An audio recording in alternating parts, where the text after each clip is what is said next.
Energy. आपको पता है कि स्टूडेंट मैकेनिकल एनर्जी की दो फॉर्म होती हैं। एक फॉर्म हमारे पास होती है काइनेटिक एनर्जी और दूसरी हमारी जो फॉर्म होती है वो होती है पोटेंशियल एनर्जी। आप ये नहीं कह सकते कि एनर्जी की दो फॉर्म होती है, आप ये कह सकते हैं कि एनर्जी की बहुत सारी फॉर्म होती है। उनमें से जो हमारे पास एक जो फॉर्म होती है मैकेनिकल एनर्जी, उसकी दो टाइप्स होती हैं, एक काइनेटिक एनर्जी और दूसरी पोटेंशियल एनर्जी। तो today I will discuss about what is an kinetic energy. तो सबसे पहले मैं आपको ये डिफाइन करूंगी कि स्टूडेंट काइनेटिक एनर्जी होती क्या है। उससे पहले जो स्टूडेंट हमारे चैनल पे आए, आप लोगों ने मेरे चैनल को सब्सक्राइब कर देना है, लाइक कर देना, आगे तक शेयर करना और नोटिफिकेशन को अनेबल करना मत भूलिएगा, वरना आप बहुत बड़ा गिफ्ट मिस कर जाएंगे। कौन सा गिफ्ट? जैसे मैं वीडियो डालूंगी तो आपको सबसे पहले नोटिफिकेशन मिलेगा कि मैम टीचू ने डाल दी। I will check the video and I will watch that video. So let's get बच्चों स्टार्टेड। तो बच्चों, आपको एनर्जी के बारे में पता नहीं होता। सबसे पहले मैं आपकी कॉन्सेप्चुअल टीचर हूँ तो मैं एनर्जी बता देती हूँ। देखिए बच्चों, एनर्जी क्या होती है? एनर्जी एक कैपेसिटी होती है बॉडी की टू डू वर्क। एक ऐसी कैपेसिटी बॉडी की कि वो वर्क करने पर मजबूर कर दे उसे, बॉडी को, उसे आप एनर्जी बोलते हैं। सवाल ये आता है कि मैम क्या ऐसा हो सकता है कि जिसके पास एनर्जी नहीं वो वर्क डन नहीं कर सकती? That is possible. वो जो जिसके पास एनर्जी नहीं वो बॉडी वर्क कैसे करेगी? और वर्क डन ये नहीं कि मैं लैपटॉप चला रही हूँ तो मैं वर्क कर रही हूँ, मम्मा मैं वीडियो बना रही हूँ मैं वर्क कर रही हूँ, मम्मा मैं बच्चों को पढ़ा रही हूँ मैं वर्क कर रही हूँ। तो फिजिक्स में इसको वर्क नहीं बोलते। फिजिक्स में बच्चों वर्क वो होता है कि आप फोर्स को अप्लाई करें और वो डिस्प्लेसमेंट कवर कर ले, वो बॉडी डिस्प्लेस हो जाए, उससे हम वर्क डन कहते हैं। लेकिन बच्चों, एनर्जी एक ऐसी चीज़ है, एनर्जी एक ऐसा ट्विस्ट है बच्चों, जो क्या करती है, एक ही सी कैपेसिटी बॉडी की होती है जो बॉडी को वर्क करवाती है। अगर बच्चों एनर्जी नहीं तो वर्क नहीं होने वाला। तो एनर्जी एग्जिस्ट करती है सो मेनी फॉर्म्स। कौन सी फॉर्म? मैम आप तो टीच दूंगा, आप तो हमें बताएंगी। देखिए, एक फॉर्म होती है आपने सुनी होगी लाइट एनर्जी, दूसरी फॉर्म होती है बच्चों हीट एनर्जी, तीसरी फॉर्म बच्चों होती है मैकेनिकल एनर्जी, चौथी फॉर्म होती है बच्चों हमारे पास लाइट एनर्जी एंड फिफ्थ जो फॉर्म होती है वो न्यूक्लियर एनर्जी होती है। उसके बाद जो हमारे पास अनदर फॉर्म होती है वो मैकेनिकल एनर्जी होती है। सो बहुत सारी फॉर्म है आप लोगों के पास एनर्जी की, तो हम कुछ लिख देते हैं यहाँ पर। एक स्टूडेंट हमारे पास होती है लाइट एनर्जी, क्लियर। एक फॉर्म हमारे पास होती है हीट एनर्जी, जी मैम। एक होती है साउंड एनर्जी, जी ma'am. And another form is nuclear energy, जी ma'am, nuclear energy. And that mechanical energy. आपने तो हमें हद कर दी फॉर्म बताने की। जी बच्चों, ये इम्पोर्टेंट है। एंड एक्सेट्रा बताना चाहूँ तो मैं अभी बोर्ड को इसको तो मैं मिटा के फिर फॉर्म ही लिखती जाऊंगी बच्चों। इस वजह से आपने जो समझना है वो ये समझना है, मैकेनिकल एनर्जी की टू फॉर्म्स होती हैं, या फिर टू ऐसे कह सकते हैं, टू टाइप होती हैं। फर्स्ट वन बच्चों काइनेटिक एनर्जी, सेकंड वन बच्चों पोटेंशियल एनर्जी। बच्चों, आज की I will discuss about that इस video is only in kinetic energy. I will not discuss about it what is an potential energy. I will discuss in second video, and also student watch that video and that potential energy concept clear. But I will discuss about what is kinetic energy. So बच्चों, kinetic energy क्या? मैं खड़ी हूँ, क्या मेरे अंदर kinetic energy नहीं? अगर मैं मोशन करूँगी तो मेरे अंदर kinetic energy होगी। Yes, जो बॉडी मोशन करती है उसके पास बच्चों क्या होती है? काइनेटिक एनर्जी होती है। अभी मैं मुक्का मारूंगी तो मुक्का मारा भी मैंने क्या किया है? मोशन किया है, हाथ को मूव करवाया है, यानी कि मेरे इस हाथ के अंदर क्या है? काइनेटिक एनर्जी है। अभी मैं ऐसे खड़ी हो गई, अब मेरे पास काइनेटिक एनर्जी नहीं है। जिस बॉडी में मोशन होता है उस बॉडी की हमारे पास क्या होती है? काइनेटिक एनर्जी होती है। कैसे? Energy posed by a body to this motion. किसी बॉडी में अगर मोशन होगा तभी उसके अंदर बच्चों क्या होगी? काइनेटिक एनर्जी होगी। कैसे? Ma'am please what is discuss about, what is telling that? Ma'am please tell you what is calculation of kinetic energy and student I will tell you it. Calculate करते हैं गौर से समझिएगा, सॉरी। तो ये हमारे पास एक बॉडी है बच्चों, बॉडी बॉडी बॉडी, तो ये हमारे पास बॉडी है जो कि एक सरफेस पे पड़ी हुई है।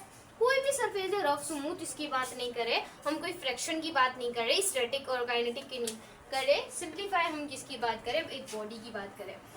और वो बॉडी की जो हमारे पास इनिशियल वेलोसिटी है वो 0 है, क्योंकि बॉडी रेस में दूसरी बॉडी है, एक हमारी दूसरी बॉडी आ गई और दूसरी बॉडी के ऊपर मैंने फोर्स अप्लाई की। तो फोर्स अप्लाई करने से उसके पास जो फाइनल वेलोसिटी है वो कुछ ना कुछ होगी, तो इसको हम v के बराबर रख देते हैं।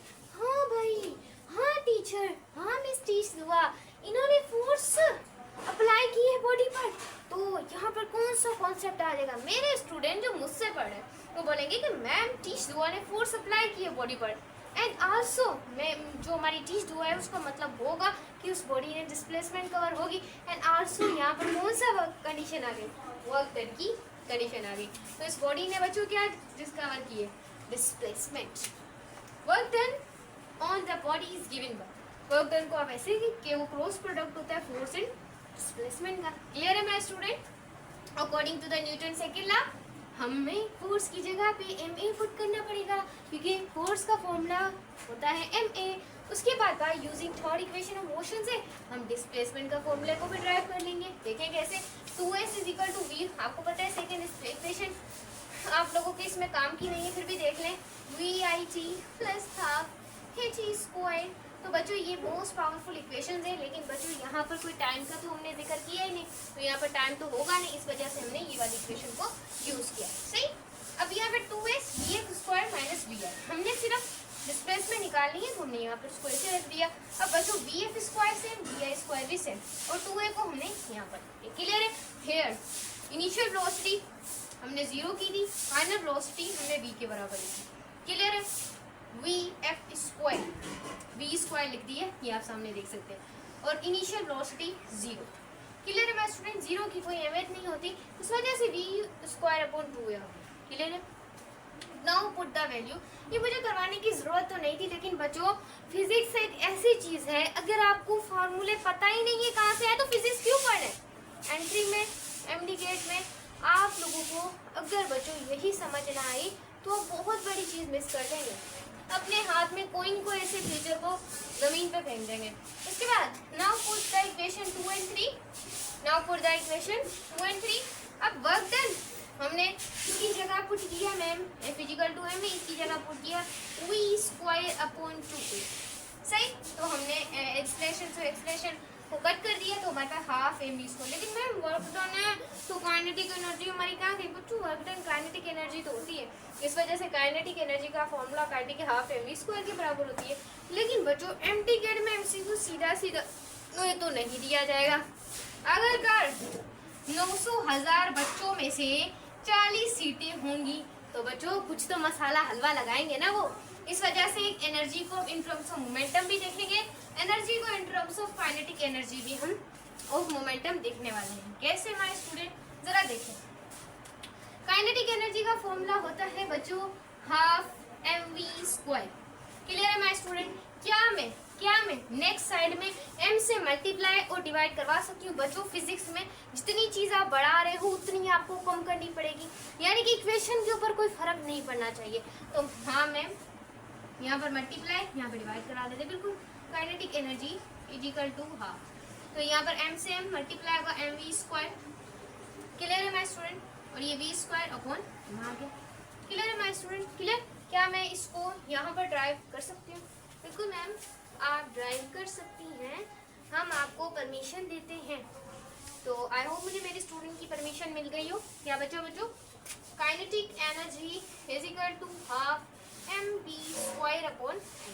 तो बच्चों क्या हम इसको ब्रैकेट के स्क्वायर दे सकते हैं? ब्रैकेट का स्क्वायर है कि दोनों वेरिएबल के ऊपर स्क्वायर है, तो काइनेटिक एनर्जी इक्वल हो जाएगी हमारे पास mv²/m।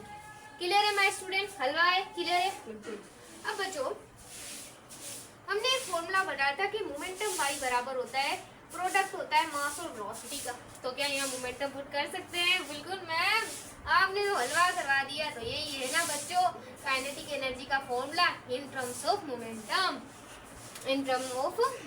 अभी मैं आपको ऐसा ड्राइंग ना बताने वाली हूँ उनका रिलेशन, कि उसके बाद आपको काइनेटिक एनर्जी हलवा लगेगी, मलाई मक्खन सब लगेगा। उसके बाद आई थिंक मुझे अब मोमेंटम का भी in terms of kinetic energy बताना पड़ेगा मेरे स्टूडेंट, मेरा इंतजार कर रहे हैं। तो I will telling about kinetic energy in terms of momentum. तो क्या बच्चों हम इसको यहाँ पर लिख सकते हैं? बिल्कुल मैम टीच दुआ आप लिख सकती हैं। सो हम लिख लिया। तो बच्चों हमने स्क्वायर में तो कोई चीज़ को रहने ही नहीं देते, हमें आग लग जाती है। सो जैसे बच्चों हम इनके ऊपर रेडिकल दे देंगे 2m = काइनेटिक एनर्जी। ये in terms kinetic energy in terms of momentum and momentum in terms of kinetic energy. अब बच्चों कुछ एमसीक्यूज आ जाते हैं, एमडी गेट, ई गेट, नीट, जे सब में। कौन से मैम प्लीज टेल यू? तो बता देती हूँ बच्चों, जो हमारे पास वैसे अगर kinetic energy in terms of momentum नहीं है तो मास और वेलोसिटी के बढ़ने से आपकी काइनेटिक एनर्जी इंक्रीज होगी। हमेशा जो आपका मैं यहाँ पर लिख देती हूँ, काइनेटिक एनर्जी = ½ mv²। यानी कि मास काइनेटिक एनर्जी, अगर मास बढ़ेगा तब भी काइनेटिक एनर्जी बढ़ेगी। जब आपकी काइनेटिक एनर्जी बढ़ेगी वेलोसिटी के साथ तो वेलोसिटी के स्क्वायर। अगर आपकी फॉर एग्जांपल मास आपका 4 है, 4 टाइम बढ़ा है तो काइनेटिक एनर्जी 4 टाइम बढ़ेगी। याद रखें, अगर आपकी काइनेटिक एनर्जी 10 टाइम बढ़ती है तो आपकी जो वेलोसिटी होती है वो 100 टाइम बढ़ती है, क्योंकि काइनेटिक एनर्जी का जो रिलेशन है वेलोसिटी के साथ वो स्क्वायर टाइम है। तो 10 का स्क्वायर बच्चों क्या होता है? 100। अगर काइनेटिक एनर्जी 20 टाइम बढ़ेगी, 20 टाइम बढ़ेगी तो हमारी वेलोसिटी के स्क्वायर में वो 400 टाइम हो जाएगी। यानी कि मास का डायरेक्टली है, लेकिन काइनेटिक एनर्जी का वेलोसिटी का square of the velocity, kinetic energy proportion to the square of the velocity के साथ है। ये चीज याद रखनी है। एक एमसीक्यूज आ चुका है आपकी नीट, एमडी गेट, जे बड़ी बड़ी बोर्ड्स में, टेस्ट्स में। ये बताएं, मैं यहाँ पे रिमूव कर रही हूँ। बताएं बच्चों, जिसका मोमेंटम ज्यादा होगा, जिसका मोमेंटम क्या है?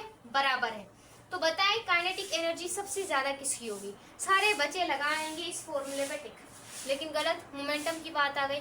तो काइनेटिक एनर्जी में वैसे जो आम फार्मूला होता है वहाँ पर मास के बढ़ने से काइनेटिक एनर्जी, लेकिन मोमेंटम के केस में आप लोगों का इन्वर्सली प्रोपोर्शन होता है। मोमेंटम के केस में काइनेटिक एनर्जी के बढ़ने से आपका मास डिक्रीज होता है, और इस रिलेशन में मास के बढ़ने से काइनेटिक एनर्जी इंक्रीज होती है। बच्चों कैसे?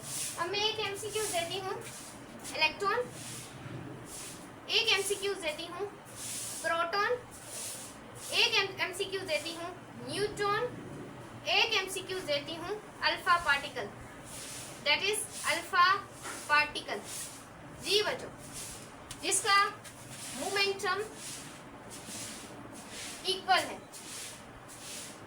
Kinetic energy greater. सारे बच्चे बोलेंगे अल्फा पार्टिकल। नहीं बच्चों, अल्फा पार्टिकल का इस केस में काइनेटिक एनर्जी बढ़ेगी जब मास इसके डायरेक्टली रिलेशन हो। अब यहाँ पर अल्फा पार्टिकल का मास ज्यादा है लेकिन काइनेटिक एनर्जी कम है, क्योंकि मोमेंटम का जिक्र है। दिमाग लगाएं, इसका मास ज्यादा, काइनेटिक एनर्जी कम। अगर इस रिलेशन से देख लेते हैं तो सबसे ज्यादा इसका मास है, काइनेटिक एनर्जी इसकी होगी। फिर उससे कम हमारी न्यूट्रॉन, उससे कम हमारी न्यूट्रॉन की एनर्जी, यानी कि इससे कम। फिर इससे कम हमारी प्रोटॉन की, सबसे कम हमारी इलेक्ट्रॉन की होती है। लेकिन इस केस में हमारे पास मास के बढ़ने से हमारी काइनेटिक एनर्जी कम हो जाएगी। तो इसका मास कम तो इसकी काइनेटिक एनर्जी ज्यादा। मैम आपने तो एमसीक्यूज भी हलवा करवा दिए। वीडियो अच्छी लगे बच्चों को लाइक, चैनल को सब्सक्राइब